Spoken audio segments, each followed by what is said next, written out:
सभी को सादर जय जिनेंद्र। आज चर्चा करेंगे हम सत्य धर्म की, या 10 लक्षणों में सत्य नाम के लक्षण की। तो सबसे पहले उत्तम शब्द लगा है। ये हर धर्म और हर लक्षण के आगे उत्तम लगने से श्रेष्ठ क्वालिटी, सबसे अच्छा, सबसे सच्चा। तो सत्य स्थूल रूप से तो हम जानते ही हैं कि हमें सत्य बोलना चाहिए। गांधी जी ने सत्य और अहिंसा के बल पर ही देश को स्वतंत्र करवा लिया। तो सत्य की हमेशा विजय होती है, सत्यमेव जयते। लेकिन जैन धर्म में जिस सत्य की बात की जा रही है, वो सत्य आज हम कोशिश करेंगे कि मैं उसको कुछ सरल भाषा में इस तरह बताऊं कि जिससे हम और आप सत्य बोलने के लिए प्रेरित हो जाएं। मुनि प्रमाण सागर जी ने बड़े सुंदर सी व्याख्या की कि क्षमा की जब धरती होती है तैयार, उसमें मार्दव की मिट्टी तैयार हो जाती है और आर्जव अर्थात सरलता का अंकुर फूटता है और जो सीधा जाता है। लेकिन अंकुर के फूटने के साथ ही वहाँ कुछ खरपतवार, ऐसी चीजें भी पैदा हो जाती हैं जिसको हटाना भी जरूरी होता है। और उस लोभ लालच की खरपतवार को हटाना ही शौच धर्म होता है। और जब हम उसे हटा देते हैं तो सत्य का सूर्य प्रकट होता है। और उसी सत्य के सूर्य की बात आज मैं करने जा रही हूँ। तो सैद्धांतिक रूप से जो सत्य है उसको मानना उतना मुश्किल नहीं है कि सूर्य पूरब में उदित होता है, सब जानते हैं। आत्मा गुणों का भंडार है, आत्मा अजर अमर है, आत्मा पहले थी, अभी है, हमेशा रहेगी। शरीर नश्वर है, भोग सामग्री क्षण भंगुर है, शरीर की पर्याय बदलती रहती है, पुद्गल हर क्षण गलता है। तो जो सैद्धांतिक चीजें हैं वो हम सब जानते हैं। पाप गर्त में ले जाता है, पुण्य स्वर्ग में ले जाता है, अनुकूलताएं दिलाता है।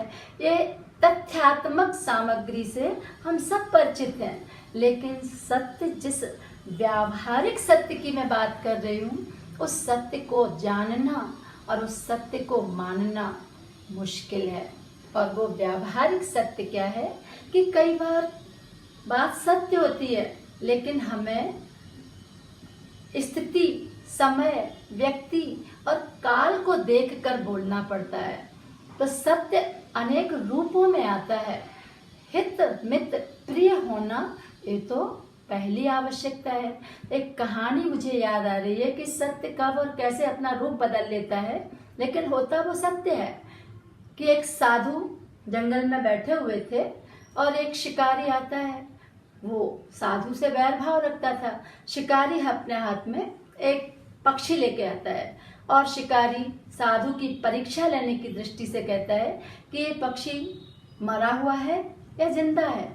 साधु सोचता है कि इसका विचार या इसका भाव अच्छा नहीं है। अगर मैं सच बोल दूं कि ये पक्षी जिंदा है तो ये शिकारी बुरे इरादे के साथ उसकी गर्दन दबाएगा और बोल देगा कि देख ये मरा हुआ है।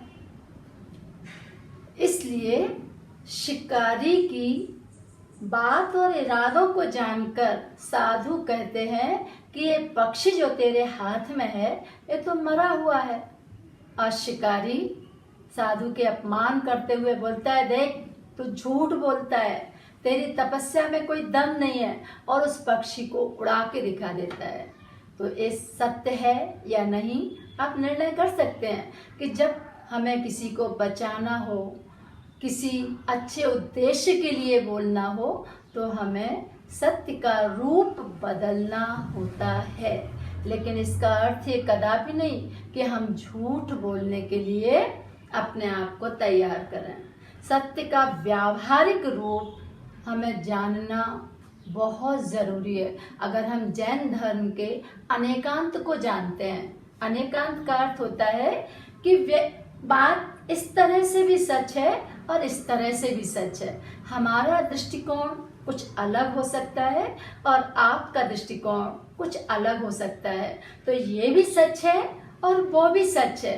ये अनेकांतमय वाणी और जिनवाणी को जानना, इस सत्य के सही रूप को जानना और सत्य को सही परखना कहलाता है। तो दृष्टिकोण सबके अलग होते हैं। अब एक प्रश्न ये आता है कि कोई अलग मत रखता है, कोई अलग मत रखता है, तो क्या सभी के मतों से सहमत होना जरूरी है या सभी का मत मान्य होगा? तो हमारा गुरुवर हमें सुझाव देते हैं कि हमें सबके मत से सहमत होना जरूरी नहीं है।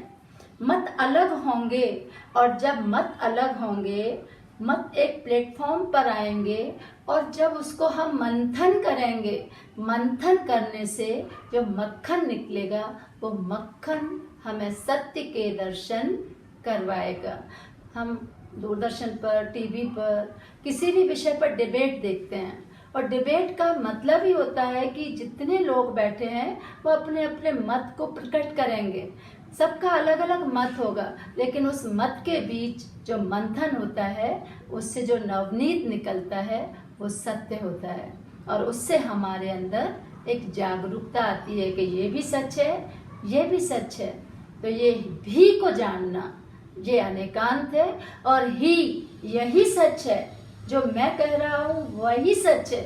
ये ही आग्रह के साथ है और जहाँ आग्रह होगा, जहाँ अपनी बात को मनवाने का विचार होगा, वहाँ सत्य नहीं होगा, सत्य का आभास होगा, क्योंकि वहाँ अहंकार होगा। तो हमें ध्यान रखना है कि सत्य अनेकांत के साथ होता है। सत्य हित मित और प्रिय होता है। सत्य स्थिति काल व्यक्ति को देखकर बोला जाता है।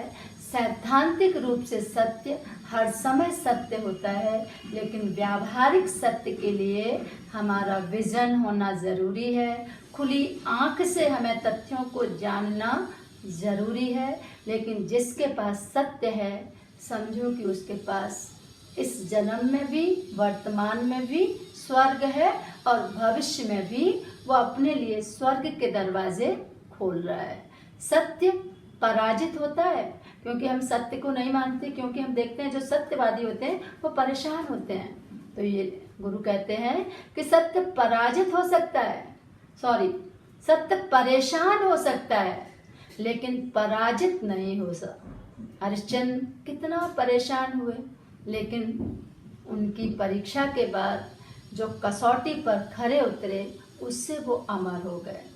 तो इस तरह हजारों कहानियां हैं जो बताती हैं कि हमें सत्य के मार्ग को किसी भी स्थिति में नहीं छोड़ना चाहिए, किसी भी लालच के समक्ष घुटने नहीं टेकना चाहिए। सत्यमेव जयते। जय जिनेंद्र।